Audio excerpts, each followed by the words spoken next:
Hello everyone.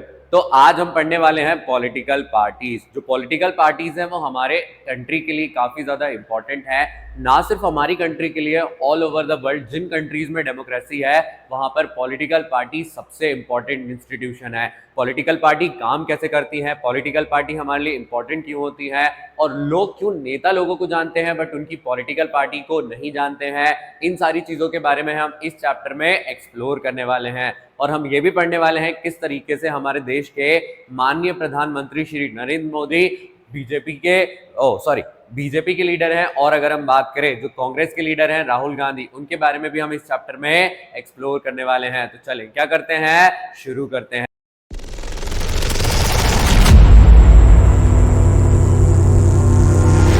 तो बच्चों, तो आज हम पढ़ रहे हैं पॉलिटिकल पार्टीज। पॉलिटिकल पार्टी क्या होती है, सबसे पहले हम इसके बारे में पढ़ेंगे। तो यहां पर अगर ध्यान दिया जाए पॉलिटिकल पार्टीज क्या है, political party is a group of individual who come together on common platform. यहां पर अगर देखा जाए पॉलिटिकल पार्टी वो पर्टिकुलर ग्रुप ऑफ पीपल रहते हैं जो कि क्या करते हैं, एक कॉमन प्लेटफॉर्म पर एक साथ आते हैं। अब यहाँ पर अगर बात की जाए ये कॉमन प्लेटफॉर्म क्या है, जैसे आपने देखा होगा बहुत सारे लीडर जो कि क्या करते हैं, बीजेपी को पसंद करते हैं, वो बीजेपी का एक जो कॉमन प्लेटफॉर्म है उस पर आ जाते हैं। फिर अगर हम बात करें आजकल नया नया हमें हमारी कंट्री में देखने को मिल रहा है कि सारी पॉलिटिकल पार्टी बीजेपी के अगेंस्ट में आ चुकी है। तो ये लोग क्या करते हैं, एक कॉमन प्लेटफॉर्म शेयर करते हैं जहां पर इनके आइडियाज कैसे रहते हैं, सेम रहते हैं। आइडियाज के साथ अगर हम बात करें, इनके जो गोल्स रहते हैं अपनी कंट्री के लिए, पावर के लिए, अपनी पॉलिटिकल पार्टी के लिए, वो एक जैसे रहते हैं। और ये सारे लोग क्या करते हैं, जो इन लोगों की पार्टी है उसमें इन सभी लोगों का काम है कि इनको क्या करना है, इलेक्शन में पार्टिसिपेट करना है। तो हम क्या देखते हैं कि पॉलिटिकल पार्टी वो ग्रुप ऑफ मेंबर्स हैं जो कि क्या करते हैं, एक कॉमन प्लेटफॉर्म शेयर करते हैं, इनके आइडियाज सेम रहते हैं, ये इलेक्शन में पार्टिसिपेट करते हैं, और एक बार अगर ये चुनाव जीत जाते हैं तो ये क्या करते हैं, अपनी गवर्नमेंट फॉर्म करते हैं। जैसे रिसेंटली हमने देखा कि हमारे भारत में 2024 में जो इलेक्शन हुए वहां पर बीजेपी ने क्या कर दिया, अपनी गवर्नमेंट बनाई। बट अगर हम बात करें जो अपोजिशन पार्टीज थी उन्होंने क्या किया है, एक ग्रुप बनाकर इंडिया अलायंस बनाया। जो इंडिया अलायंस है वो इंपॉर्टेंट इसीलिए भी है ताकि वो क्या कर पाए, बीजेपी के अगेंस्ट में रह पाए। अब यहां पर अगर ध्यान दिया जाए, ये जो अमित शाह हैं वो क्या कर रहे हैं, मोदी जी को कोई बात बता रहे हैं। वो कह रहे हैं कि अभी तक जो बच्चे वीडियोस को नहीं देख रहे हैं उन्हें क्या करना है, जल्दी से इन वीडियोस को देख लेना है। बट अपार्ट मजाक, हम यहाँ पर मेन टॉपिक पर आ जाते हैं। जो लीडर्स रहते हैं वो क्या करते हैं, अपने आइडियाज को शेयर करते हैं, फिर उन आइडियाज पे पॉलिटिकल पार्टी क्या करती है, वर्क करती है, तभी जाकर वो एक सक्सेसफुल पॉलिटिकल पार्टी बन पाती है। तो हम कह सकते हैं political party is a group of member who contest election. वो क्या करते हैं, इलेक्शन कॉन्टेस्ट करते हैं। बट इलेक्शन लड़ना ही पॉलिटिकल पार्टी का काम रहता है क्या, नहीं। तो उनके कामों के बारे में पढ़ लेते हैं कि उनके और क्या गोल्स रहते हैं, उनके और क्या मोटिव रहते हैं। जैसे अगर आप यहाँ पर ध्यान दें, put forward different policies and program. आपने देखा होगा एक पॉलिटिकल पार्टी क्या करती है, डिफरेंट प्रोग्राम्स को लेकर आती है। जैसे अगर हम ध्यान दें, बीजेपी ने पिछले कुछ सालों में जैसे काफी सारे लोगों को सिलेंडर प्रोवाइड किए हैं। सिलेंडर के बाद अगर हम बात करें, वहां पर लाडली बहना योजना हम वहां पर देख रहे हैं। और अगर हम बात करें, मुफ्त में राशन हमारी गवर्नमेंट क्या करती है, 80 करोड़ लोगों को प्रोवाइड करती है। इस तरीके से ढेर सारी जो पॉलिसीज रहती हैं, प्रोग्राम्स रहती है, उनको एक पॉलिटिकल पार्टी क्या करती है, लॉन्च करती है और उनको मैनेज करती है। दूसरा हम देखते हैं कॉन्टेस्ट इलेक्शन। हर पॉलिटिकल पार्टी का मेन मुद्दा रहता है कि उन्हें क्या करना है, चुनाव में पार्टिसिपेट करना है। आपने देखा होगा अरविंद केजरीवाल चुनाव आते के समय क्या हो जाते हैं, बहुत ज्यादा अग्रेसिव हो जाते हैं, अपनी कैंपेनिंग करने लगते हैं। मोदी जी को आपने देखा होगा ऑल ओवर इंडिया में वो क्या करते हैं, रैलीज निकालते हैं। फिर आपने राहुल गांधी को देखा था कि वो पिछले साल भारत जोड़ो यात्रा निकाल रहे थे, जिसमें वो क्या कर रहे थे, उन एरियाज में जा रहे थे जहां पर कांग्रेस का जो परफॉर्मेंस है वो काफी ज्यादा वीक हो गया है। तो हमने देखा कि ये लोग क्या करते हैं, इलेक्शन लड़ते हैं। फिर अगर हम ध्यान दें, help people to access government machinery and welfare scheme. अब जैसे अगर हम ध्यान दें कि काफी सारी जो स्कीम्स रहती हैं वो हमारे यहाँ पर प्रेजेंट रहती हैं, but as a normal being हम उसे क्या नहीं कर पाते हैं, यूटिलाइज नहीं कर पाते हैं, क्योंकि हमारे मन में काफी ज्यादा डर रहता है कि एक पर्टिकुलर एडमिनिस्ट्रेशन वाले व्यक्ति से हम कैसे बात करेंगे। बट जब बात आती है कि हमारे वार्ड के पार्षद से कैसे बात करना है, अध्यक्ष से कैसे बात करना है, तो वो सारे लोग हम जैसे आम नागरिक रहते हैं जिनसे हम आसानी से बात कर सकते हैं और वो हमारी हेल्प करते हैं कि गवर्नमेंट की जो बेनिफिट्स हैं उनका हम इस्तेमाल कर पाए। तो ये क्या करते हैं, गवर्नमेंट के बेनिफिट हमें प्रोवाइड करते हैं। Parties which lose election play the important role of opposition. अब आपने देखा होगा कि वो पॉलिटिकल पार्टी जो कि क्या कर जाती है, चुनाव में हार जाती हैं, उनका काम रहता है अपोजिशन का रोल प्ले करना। अब यहां पर अगर हम ध्यान दें, आपने रिसेंट डेज में देखा होगा कांग्रेस ने 99 सीट जीती, जिसके कारण उनको अपोजिशन का एक रोल मिलता है। तो वहां पर राहुल गांधी अपोजिशन के लीडर है, जो कि क्या करते हैं, कॉन्स्टिट्यूशन की बुक को अपने हाथ में लेकर हमेशा चलते रहते हैं, बोलते रहते हैं बीजेपी सही तरीके से काम नहीं कर रही, बीजेपी को ये काम करना चाहिए, और बीजेपी को क्या करना पड़ता है, उनका आंसर करना पड़ता है। क्योंकि राहुल गांधी क्या करते हैं, अपोजिशन से हर कंट्री मेंबर को रिप्रेजेंट करते हैं, हमारी नीड्स को गवर्नमेंट के सामने लेकर आते हैं। फिर अगर हम बात करें शेप पब्लिक ओपिनियन, आपने नोटिस किया होगा कि हमारे जो ओपिनियन रहते हैं कहीं ना कहीं हमारी पॉलिटिकल पार्टी क्या करती है, फ्रेम करती है। आपने देखा होगा अगर आप बीजेपी को फॉलो करते हैं, बीजेपी को बहुत ज्यादा मानते हैं, तो बीजेपी जो कहती है आप क्या करते हैं, उस चीज को एक्सेप्ट करते हैं, अपना ओपिनियन वहां पर लेकर चलते हैं। Forms and run government at different level, आपने देखा होगा कि जो हमारी पॉलिटिकल पार्टीज रहती हैं वो ना सिर्फ सेंट्रल लेवल पे, सेंट्रल के अलावा स्टेट लेवल पर भी क्या करती हैं, काम करती हैं। जैसे हमने देखा कि जो सेंट्रल लेवल पर मिनिस्टर हैं वो बीजेपी के मिनिस्टर श्रीमान नरेंद्र मोदी हैं। फिर अगर हम बात करें, हम देखते हैं हमारे प्यारे स्टेट एमपी में कौन है, एमपी में बीजेपी की गवर्नमेंट है, यहाँ पर डॉक्टर मोहन यादव है। कौन है यहाँ पर, मोहन यादव है। फिर अगर हम बात करें राजस्थान की, हम बात कर सकते हैं, राजस्थान में हमें कौन देखने को मिलते हैं, भजनलाल शर्मा देखने को मिल जाते हैं। तो हम क्या देखते हैं कि जो पॉलिटिकल पार्टीज रहती हैं वो स्टेट के अलावा नेशनल लेवल पर भी काम करती हैं। फिर देखा जाए, play a decisive role in formulating laws for the country. आपने देखा होगा पिछले कुछ सालों में, जैसे 2017 में बीजेपी ने एक पर्टिकुलर लॉ पास किया जिसके अंदर जम्मू कश्मीर के पास जो स्पेशल राइट थे उनको क्या कर दिया गया, हटा दिया गया। फिर अगर हम बात करें, लास्ट ईयर हमने देखा कि जो हमारे क्या होने वाले थे, कॉन्स्टिट्यूशन के नियम होने वाले थे, उनमें अमेंडमेंट आ जाती है। फिर अगर हम बात करें, जो हमारी न्याय संहिता थी उसमें चेंजेस आ जाते हैं। तो एक पॉलिटिकल पार्टी क्या करती है, जो प्रोग्राम्स और पॉलिसीज रहती हैं उनमें काफी ज्यादा चेंजेस लेकर आती हैं। Put forward different policies and program, इसके बारे में हमने लास्ट में पढ़ लिया था कि एक पॉलिटिकल पार्टी क्या करती है, डिफरेंट प्रोग्राम्स को रन करती है। तो ये सारे के सारे काम किसके रहते हैं, पॉलिटिकल पार्टी के। तो हमने समझा पॉलिटिकल पार्टी क्या है, उसके मेन फंक्शन क्या क्या हो जाते हैं। अब क्या करते हैं, आगे बढ़ते हैं, आगे देखते हैं और हमें क्या बताया जाता है। अब बात आती है कि भैया अगर हमारी कंट्री में पॉलिटिकल पार्टी काम कर रही है तो हमारी कंट्री में कितनी पॉलिटिकल पार्टी है, क्या एक पॉलिटिकल पार्टी से काम हो जाएगा, दो पॉलिटिकल पार्टी से काम होगा, या हमें ढेर सारी पॉलिटिकल पार्टी बनानी पड़ेगी। इसके बारे में देखते हैं। In democracy any group of citizen is free to form political party. Clearly बताया गया कि कोई भी व्यक्ति क्या कर सकते हैं, पॉलिटिकल पार्टी बना सकते हैं। तो क्या भैया कोई भी व्यक्ति पॉलिटिकल पार्टी बना सकते हैं?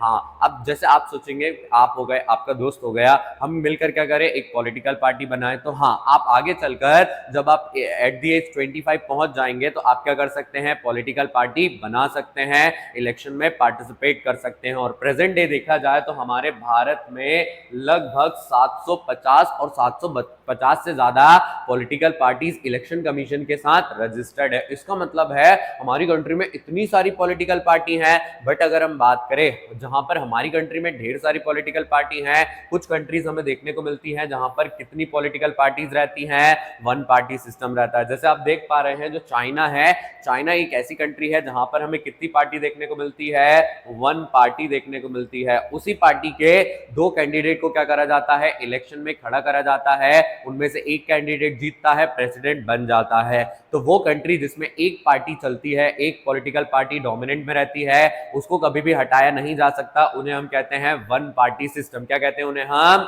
One party system. फिर बात आती है टू पार्टी सिस्टम। आप यहां पर अमेरिका का फ्लैग देख पा रहे हैं। अमेरिका वो पर्टिकुलर कंट्री है जहां पर दो इंपॉर्टेंट पॉलिटिकल पार्टीज हैं जिसका नाम आपने सुना होगा।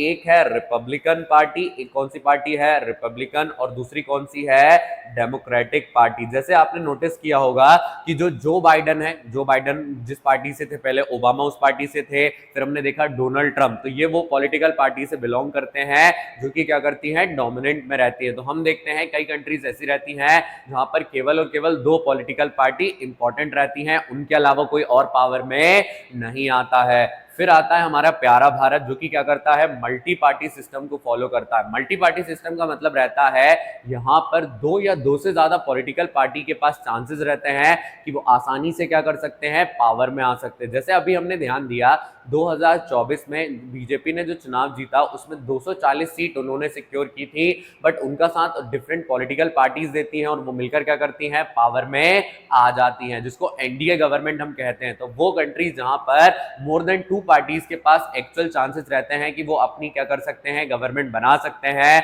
वो आ जाता है मल्टी पार्टी सिस्टम के अंदर। तो किसी भी कंट्री में कोई भी पार्टी सिस्टम फॉलो किया जा सकता है। अब ये जो पार्टी सिस्टम रहता है ये डिपेंड करता है कि वहां का कल्चर कैसा है, वहां की डाइवर्सिटी कैसी है। जैसे हमारी कंट्री में बहुत अलग अलग प्रकार के लोग रहते हैं, तो सभी की जो नीड्स और वांट्स रहती हैं, डिमांड रहती है, वो एक दूसरे से अलग रहती हैं, जिस कारण हम क्या करते हैं, अलग अलग पॉलिटिकल पार्टीज को पसंद करते हैं। बट जब ध्यान दिया जाता है चाइना के केस में या अमेरिका के केस में, तो वहां पर डाइवर्सिटी हमें इतनी ज्यादा देखने को नहीं मिलती है। जो लोग रहते हैं वो दो तरीके के चीजों को पसंद करते हैं, जिस कारण वो दोनों पॉलिटिकल पार्टी में से किसी एक पॉलिटिकल पार्टी को चूज कर लेते हैं। अब जल्दी से क्या करते हैं, आगे बढ़ते हैं, हम हमारे देश की पॉलिटिकल पार्टी के बारे में पढ़ते हैं, क्योंकि हमारे देश हमारे लिए काफी ज्यादा इंपॉर्टेंट है। अब आप याद करिए आपने किन पॉलिटिकल पार्टीज का नाम सुना है, तो हम क्या करेंगे, उन सारी पॉलिटिकल पार्टी के बारे में यहां पर पढ़ेंगे। देखिए सबसे पहले क्या बताया जाता है, हमारे देश में पॉलिटिकल पार्टीज क्या हैं। In India every party has to get itself registered with the election commission. अगर आपको क्या करना है, एक पॉलिटिकल पार्टी बनना है, तो सबसे पहले आपको क्या करना पड़ेगा, अपने आप को इलेक्शन कमीशन के साथ रजिस्टर करना पड़ेगा। जो इलेक्शन कमीशन रहती है वो हमें सिंबल प्रोवाइड करती है। जैसे आपने देखा होगा बीजेपी के पास कमल है और कांग्रेस के पास हाथ का पंजा है, और फिर अगर हम ध्यान दें आम आदमी पार्टी के पास झाड़ू है। तो ये सारे जो साइन रहते हैं वो हमें कौन देता है, इलेक्शन कमीशन देती है। A political party which has nation wide presence and which secure at least 6% of total vote in the Lok Sabha. वो पॉलिटिकल पार्टी जिसका प्रेजेंस हमें नेशन वाइड देखने को मिलता है। प्रेजेंट डे अगर देखा जाए तो हम देखते हैं बीजेपी के अलावा हम कौन देखते हैं, कांग्रेस के अलावा हम देखते हैं आम आदमी पार्टी। तो ये पॉलिटिकल पार्टी हैं जिनका प्रेजेंस नेशन वाइड है। बट अगर हम बात करें, आम आदमी पार्टी एक नेशनल पार्टी नहीं है, बीजेपी और कांग्रेस नेशनल पार्टी हैं। इसका रीजन क्या है, क्योंकि इन पार्टीज ने जो टोटल वोट्स हैं लोकसभा के, उसमें कितने परसेंट सीट रिजर्व की है, 6%। कितने परसेंट की है, 6%। या तो इन्हें 6% सीट मिल जाए, या तो इनकी जो सरकार है वो क्या करे, जो 4 स्टेट हैं उनमें कम से कम चुनाव जीते। तो यहां पर जिन गवर्नमेंट की 4 स्टेट में क्या रहती है, पावर रहती है, वो नेशनल पार्टी के अंदर आ जाते हैं। वो पॉलिटिकल पार्टी जो कि रीजनल लेवल पे काम करती है, स्टेट लेवल पे काम करती है, उन्हें क्या करना पड़ता है, जो असेंबली के चुनाव रहते हैं उसमें 6% सीट को सिक्योर करना पड़ता है। तो हमने देखा अगर हमें भारत में एक पॉलिटिकल पार्टी बनाना है तो इलेक्शन कमीशन के साथ अपने आप को रजिस्टर करवाना पड़ेगा। एक बार जब हम इलेक्शन कमीशन के साथ अपने आप को रजिस्टर करवाते हैं, इलेक्शन कमीशन हमें प्रोवाइड करती है सिंबल, साइन प्रोवाइड करती है, बताती है कि इसका नेता कौन है, इसकी आइडियोलॉजी क्या है।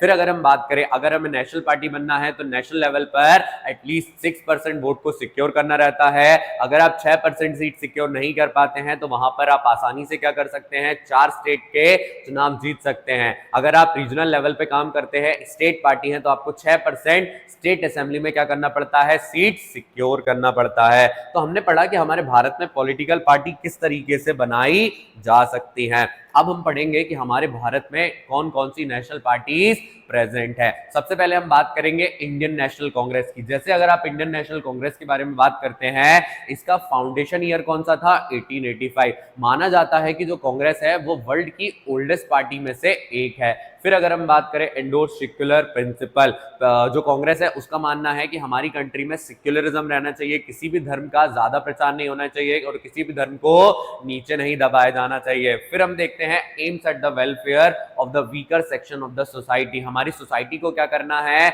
इंप्रूव करना है, वीकर सेक्शन को क्या करना है, आगे लेकर आना है। फिर हमने देखा कि कांग्रेस आज क्या करती जा रही है, धीरे धीरे करके डिक्लाइन पे जाती जा रही है, क्योंकि ये पॉलिटिकल पार्टी अपने प्रेजेंस को उतना ज्यादा फील नहीं करवा पा रही है। इसका आपने साइन देखा होगा, लोगो देखा होगा, सिंबल देखा होगा, हाथ का पंजा रहता है। तो Indian national Congress foundation year 1885, इसका मेन मोटिव है सेक्युलरिज्म को प्रमोट करना, माइनॉरिटीज को इंप्रूव करना। फिर हम सभी की फेवरेट पॉलिटिकल पार्टी पर आ जाते हैं, जिसका नाम क्या है, बीजेपी। किस पर आ जाते हैं, बीजेपी। तो आपने देखा होगा 2014 के बाद से बीजेपी का नाम काफी ज्यादा बढ़ते जा रहा है। बीजेपी को कब फाउंड किया गया, 1980 में, 1980 में इसकी क्या रखी जाती है, नींव रखी जाती है। Seeks complete integration of Jammu Kashmir with India.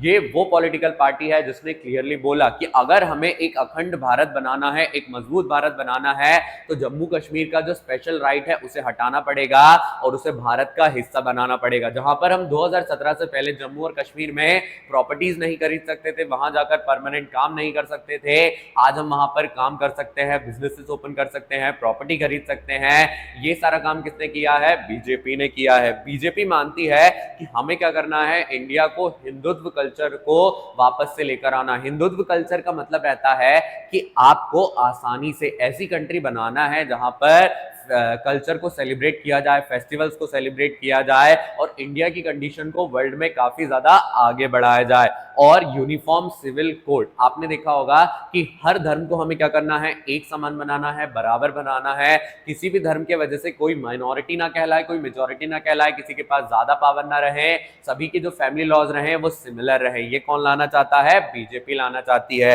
BJP का साइन हमने देखा है, जैसे मोदी जी के हाथ में क्या रखा हुआ है, हमारे कमल का झंडा रखा हुआ, तो ये कौन बोलते हैं, बीजेपी के लीडर बोल जाते हैं। अब यहां पर अगर हम बात करें, इनके बाद कौन सी पॉलिटिकल पार्टी आती है, बहुजन समाज। कौन सी पॉलिटिकल पार्टी आती है, बहुजन समाज। याद करिए, हमने जेंडर कास्ट वाले चैप्टर में पढ़ा था, आजकल जो पॉलिटिक्स है उसमें क्या करा जाता है, जो हमारी कास्ट आती है उसके वजह से हमें पिछड़ा वर्ग, अन्य पिछड़ा वर्ग कह दिया जाता है। तो ये वो पॉलिटिकल पार्टी है जो बहुजन समाज को रिप्रेजेंट करती है, एसटी एससी दलित को क्या करती है, रिप्रेजेंट करती है। अब यहां पर अगर देखा जाए, इसको फाउंड कब करा जाता है, 1984 में, और इसके लीडर कौन थे, काशीराम। कौन थे, काशीराम। इनका मानना ऐसा है कि जो ओबीसी एसटी एससी दलित के राइट्स है उन्हें क्या करा जाए, प्रमोट करा जाए और उन्हें आगे बढ़ाया जाए। फिर अगर हम बात करें, इसके बाद आती है कम्युनिस्ट पार्टी इंडिया मार्क्सिस्ट। कौन सी वाली पार्टी आ जाती है, कम्युनिस्ट पार्टी इंडिया मार्क्सिस्ट, जिसे कहा जाता है सीपीआईएम। क्या कहा जाता है, सीपीआईएम। इसको फाउंड किया गया था 1964 में। ये पॉलिटिकल पार्टी सीपीआई का एक एक्सटेंडेड वर्जन है, जिसमें सीपीआई क्या हो जाती है, डिवाइड हो जाती है। फिर अगर हम बात करें, इनका मानना है सोशलिज्म को प्रमोट करा जाए, मार्क्सिज्म को लाया जाए, लेनिनिज्म को लाया जाए, सेक्युलरिज्म को लाया जाए, यानी सोशली लोगों को इंप्रूव करा जाए, जो वेल्थ है उसको लोगों में इक्वली डिवाइड करा जाए, middle section of the society को सबसे ज्यादा ग्रो किया जाए। फिर अगर हम बात करें अगली पॉलिटिकल पार्टीज कौन सी हैं, कम्युनिस्ट पार्टी। तो जो सीपीआई हम पढ़कर आए वो किसका डिवीजन है, वो है सीपीआई का डिवीजन। सीपीआई उन पॉलिटिकल पार्टीज में है जो वर्ल्ड की कम्युनिस्ट पार्टी में से एक है। जो कम्युनिस्ट पार्टी कहां पर बनी है, चाइना में बनी है, रशिया में बनी है, उनको क्या करा जाता है, उन आइडियोलॉजी से इंडिया में भी बनाया जाता है 1925 में। इनका मानना ऐसा है, मार्क्सिज्म, लेनिज्म, सेक्युलरिज्म और डेमोक्रेसी को इंप्रूव करा जाए। फिर अगर हम बात करें, इसके बाद आती है नेशनलिस्ट कांग्रेस पार्टी। आपने देखा होगा कि जो कांग्रेस पार्टी है उसमें कई बार हमें क्या देखने को मिली है, ऐसी न्यूज सुनने को मिलती है कि इस पॉलिटिकल पार्टी के बीच में उतना ज्यादा बॉन्ड नहीं है। तो हमने देखा 1999 में जब इंपॉर्टेंट लीडर क्या कर जाते हैं, मर जाते हैं, जैसे राजीव गांधी चले जाते हैं, इंदिरा गांधी चली जाती है, कांग्रेस की लीडरशिप क्या हो जाती है, डिक्लाइन पर जाती है। उस समय 1999 में जो कांग्रेस रहती है उसको डिवीजन कर दिया जाता है। मेनली ये पार्टी महाराष्ट्र में हमें देखने को मिलती है। इसकी जो घड़ी वाला साइन है ये हमें क्या देखने को मिल जाता है, लोगो देखने को मिल जाता है। इसका मानना ऐसा है, डेमोक्रेसी को इंप्रूव करा जाए, इक्वालिटी को लाया जाए, सोशल जस्टिस को लाया जाए और फेडरलिज्म को इंप्रूव करा जाए। तो ये हमारी कंट्री की वो पॉलिटिकल पार्टीज हैं। कौन सी पॉलिटिकल पार्टीज हैं, वो पॉलिटिकल पार्टीज हैं जिनका प्रेजेंस आज हमें ज्यादा देखने को मिल जाता है। अब यहां पर हम बात करते हैं रीजनल पार्टीज के बारे में। इंडिया में काफी सारी स्टेट पार्टी हमें देखने को मिल जाती हैं। समाजवादी पार्टी होगी, राष्ट्रीय जनता दल हो गया, तृणमूल कांग्रेस हो गया। तृणमूल कांग्रेस से आपको हमेशा ममता बनर्जी याद आ जाती होंगी। तो जो ममता बनर्जी की पार्टी है वो आज एक रीजनल पॉलिटिकल पार्टी है। बीजू जनता दल है, सिक्किम डेमोक्रेटिक फ्रंट है, तो ये कुछ पॉलिटिकल पार्टीज हैं जो अपने रीजन में काफी ज्यादा फेमस हैं और अपने रीजन में काम करती हैं। आप इंडिया के मैप में ध्यान से देख पा रहे होंगे कि डिफरेंट पॉलिटिकल पार्टीज हैं जो हमें इंडिया के अलग अलग पार्ट्स में देखने को मिल जाती हैं।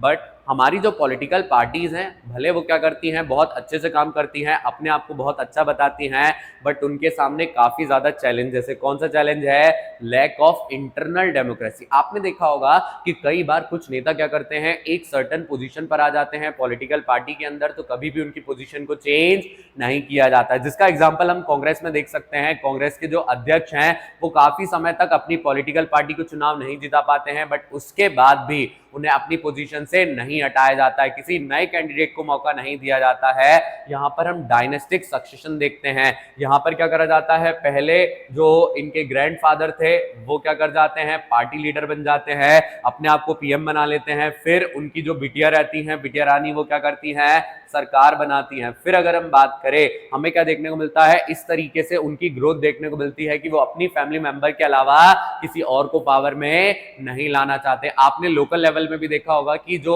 नेता लोग रहते हैं वो अपने घर वाले लोगों को प्रमोट करते हैं, बट किसी नए लीडर को प्रमोट नहीं करते हैं। फिर हमें देखने को मिलता है मनी एंड मसल पावर।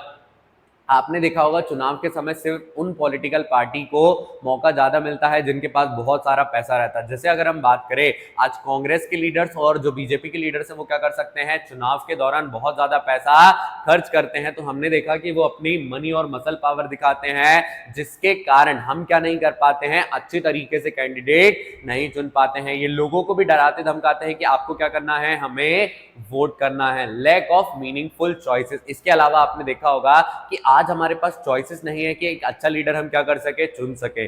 जैसे मान लीजिए एक लीडर है जिनका नाम है पप्पू। ये पप्पू जी क्या करते हैं, हमसे बोलते हैं कि लेडीजों को क्या मिलने वाले हैं, 1500 रुपए मिलने वाले हैं। फिर अगर हम बात करें, इनके मित्र आते हैं गोदी जी। गोदी जी यहाँ पर क्या करते हैं, गोदी जी आराम से यहाँ पर बोलते हैं हम लेडीजों को 2000 रुपए देंगे। इस तरीके से ये लोग क्या करते हैं, लोगों को बेवकूफ बनाते हैं। भले हम कहें दोनों क्या कर रहे हैं, अपनी अपनी पॉलिसीज लेकर आ रहे हैं, बट हमारे पास अच्छी चॉइसेस नहीं है, जिस कारण आज अगर हम बात करें, लोगों को क्या करना पड़ता है, इन्हीं बेकार कैंडिडेट में से जो थोड़ा अच्छा कैंडिडेट है उसे इलेक्ट करना पड़ता है। अगर इन सारे चैलेंजेस को हमारी पॉलिटिकल पार्टीज क्या करती हैं, ओवरकम करती हैं, तो हमें देखने को मिलेगा कि इंडिया जल्दी से अपनी ग्रोथ और डेवलपमेंट पर फोकस करेगी। अब यहां पर अगर हम बात करें, कुछ मेथड्स हैं, कुछ वेज हैं जिनसे हम क्या कर सकते हैं, पॉलिटिकल पार्टीज को रिफॉर्म कर सकते हैं। सबसे पहले हम ऐसा लॉ बना सकते हैं जिसको हम डिफेक्शन कहते हैं, कि कोई भी कैंडिडेट अगर चुनाव जीतने के बाद अपनी पॉलिटिकल पार्टी को छोड़ता है और किसी और पॉलिटिकल पार्टी को ज्वाइन करता है तो वो अपनी सीट खो देगा। इसके वजह से क्या होगा, लोगों के मन में डर रहेगा कि कभी भी वो